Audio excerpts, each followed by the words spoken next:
In the name of Allah, the most beneficial and the most merciful. Assalamu alaikum student. How are you all beta? I hope you all are fine. I am your science teacher from Metropolitan School. Students, do you know how a plant grows?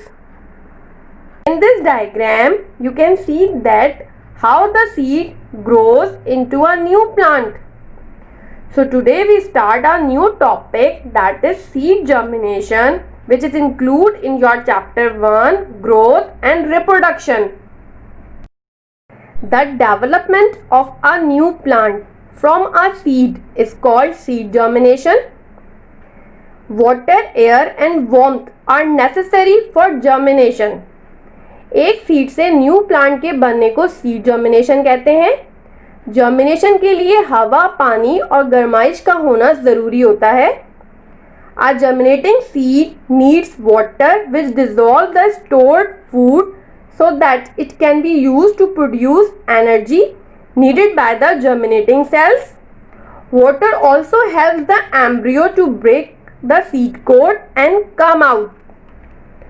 Germinating seed को पानी चाहिए होता है ताकि seed के अंदर जो food store होता है वो डिसॉल्व हो सके और इससे एनर्जी प्रोड्यूस हो. सीड के ऊपर जो सीड कोट होता है इसको ब्रेक करने के लिए भी वाटर की नीड होती है ताकि एम्ब्रियो बाहर आ सके. Cells of a germinating seed use oxygen of the air to produce energy from the dissolve food. Germinating seed air में जो ऑक्सीजन प्रेजेंट होती है इसको यूज करके एनर्जी हासिल करता है. A germinating seed also needs warmth which is use to activate cells for rapid division.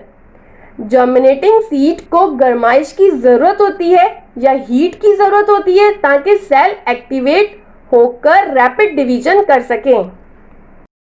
The process of scattering of fruits and seeds away from the parent plant is called dispersal. Plants cannot move from one place to another. But if all the baby plants grow near the mother plant, not all would survive because they would not get enough sunlight, food, water and space to grow. Hence nature has arranged some agents to scatter these seeds to far off places. These agents carry fruits and seeds away from their parent plant. हमारी तरह plant एक जगह से दूसरी जगह move नहीं कर सकते. अगर सब प्लांट एक जगह ग्रो करेंगे तो वो सरवाइव नहीं कर सकते. उनके लिए ग्रो करने के लिए स्पेस कम पड़ जाएगी. इसलिए नेचर ने कुछ एजेंट फिक्स किए गए हैं जो इन फ्रूट्स और सीड्स को अपने पेरेंट प्लांट से दूर ले जाते हैं. और ये प्रोसेस जिसके ज़रिए फ्रूट्स और सीड्स अपने पेरेंट प्लांट से दूर चले जाते हैं, इस प्रोसेस को डिस्पर्सल कहते हैं.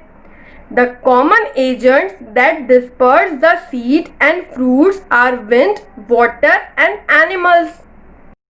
Seeds of cotton are light in weight and have hairs, so they are easily carried away by wind to long distances. Cotton के जो सीड्स होते हैं वो बहुत लाइट होते हैं वेट में, इसलिए वो विंड के ज़रिए बहुत दूर तक चले जाते हैं, अपने पेरेंट प्लांट से बहुत दूर चले जाते हैं with the help of wind. The coconut has a fibrous outer covering to make the seed float and therefore these fruits are easily dispersed by water to other places. Coconut में ये ability होती है, जो उसका seed होता है वो water में ईजिली फ्लोटिंग कर सकता है, इसलिए वो वाटर की हेल्प से अपने पेरेंट प्लांट से दूर चला जाता है. Human beings and animals eat certain fruits and throw away their seeds from their parent plant. Human beings और एनिमल्स कुछ फ्रूट्स खाते हैं और वो उनके सीड्स दूर फेंक देते हैं अपने पेरेंट प्लांट से. इसलिए एनिमल्स के ज़रिए भी सीड डिस्पर्स्ड हो जाते हैं और दूर चले जाते हैं पेरेंट प्लांट से. Some fruits on drying burst, open, or explode. The force of this explosion helps the seeds to scatter away from the parent plant. कुछ फ्रूट्स ड्राई होकर ब्रस्ट हो जाते हैं और इनके सीड्स बिखर जाते हैं, गिर जाते हैं और इस तरह वो अपने पेरेंट प्लांट से दूर हो जाते हैं. If we know the conditions that are suitable for the germination of seeds of crops, we can grow better crops. Different plants grow in different climate and season. Crops like wheat and gram that grow in winter are called rabi crops. Rice and bajra grow in summer and they are called kharif crops.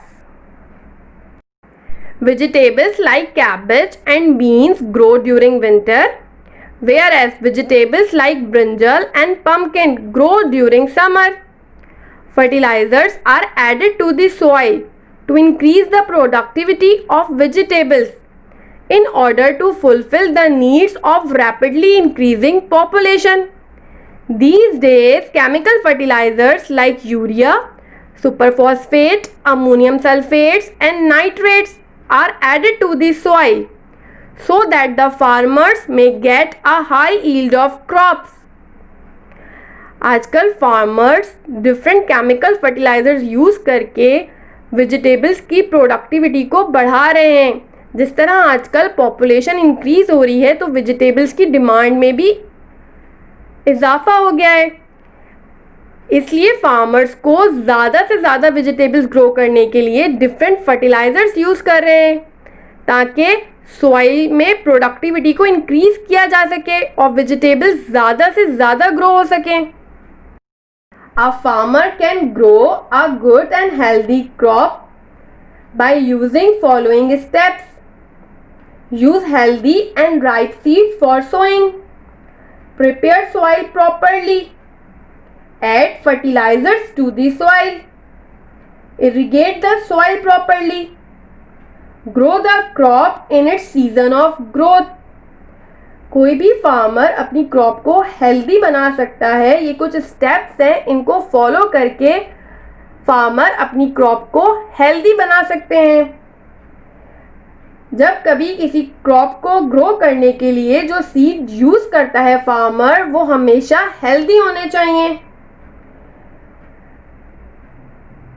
Soil में fertilisers को add करना चाहिए ताकि soil की productivity को बढ़ाया जा सके.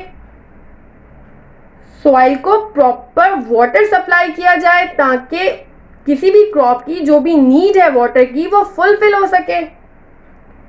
जिस सीजन की जो भी क्रॉप होती है उसको उसी सीजन में ग्रो किया जाए.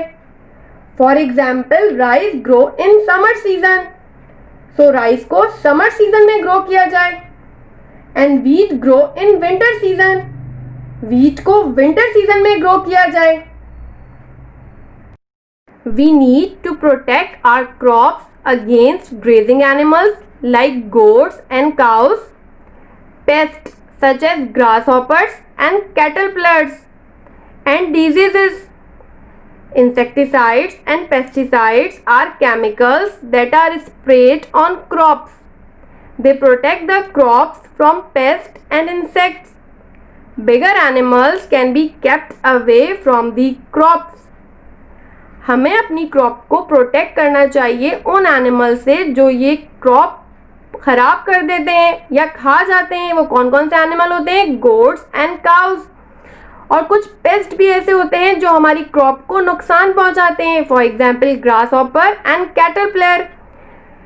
इन सबको ख़त्म करने के लिए हम अपनी क्रॉप पे कुछ स्प्रे करते हैं. उन स्प्रे को कहते हैं पेस्टिसाइड्स एंड इंसेक्टिसाइड्स. ये इन पेस्ट और इंसेक्ट्स को ख़त्म कर देते हैं जो हमारी क्रॉप को डिस्ट्रॉय करते हैं.